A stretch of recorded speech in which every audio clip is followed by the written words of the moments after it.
Yamde sappo e jeeɗiɗi silimaji capanɗe tati Dakar et Conakry, yamde sappo e jeenayyi silimaji capanɗe tati to Paris, la mort de France. Moussa Oumar Bari. To Guinée caggal ñalawma kurɗo woote hanki ngam wiide eyi walla ala ko fati e dewskal leydi ndi hande ɓiɓɓe leydi ndi foof ina jappi noppi ngam heɗade jaltuɗiɗe woote en paman joni joni eko woni heɓidade o kabaru lewru tan heddi hakkude ɗo e woote hooreyako leydi to Côte d'Ivoire Henriette Lagou tawaɗo e candidat ɓe joyo e ɗe woote suuti kongi makko arani jaam e beldal e nder leydi ndi ina jeeya e gueɗe ɗe ɓuuri hato jinde e gardigu makko leydi so tawi o heeɓi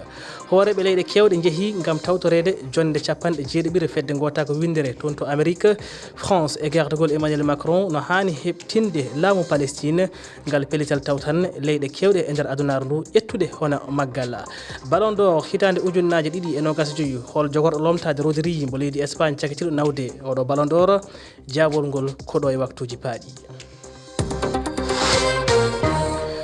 tedduɓe heeɗiɓe RFI fulfulde on calminama bisimilla moon e kabaruji ɗi en kani fuɗɗirde ko yewti e jaltude woote toon to leydi Guinée so tawi woodi ko heeɓidi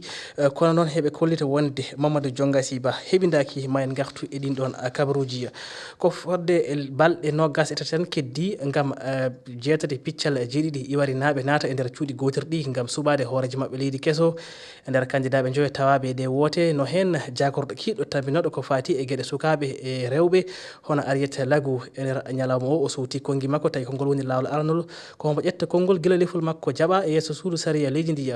hol ko woni fanare makko ene wayno e gardigo leydi ndi o holliti ɗum ɗon wonata ko jaam e beldal keɗen kongi makko. Il faut essayer de femme. Pour voir la gouvernance de la femme. Ko ma lamminen debbo ndaren ko honno laamu makko ngu wa'ata wata on aano min Henriette Lagou wona ɗowtugol candidat ɓe hedditiɓe ɓe mi woni e yaade woni laabi ɗiɗi miɗo townude hondu fi suɓolanɗo on ko e soobe mi woni miɗo faala laamade miɗo faala ardade ndi leydi miɗo hunnani ɗum miɗo andi fi laamu cippiro dawro ko muñal simi laamike mi sincay diisodiral gendiyankowal fi toragol ivoirinaɓe ɓen yo yewtidu e jonidira juuɗe de se parler pour demander aux Ivoiriens de se mettre ensemble.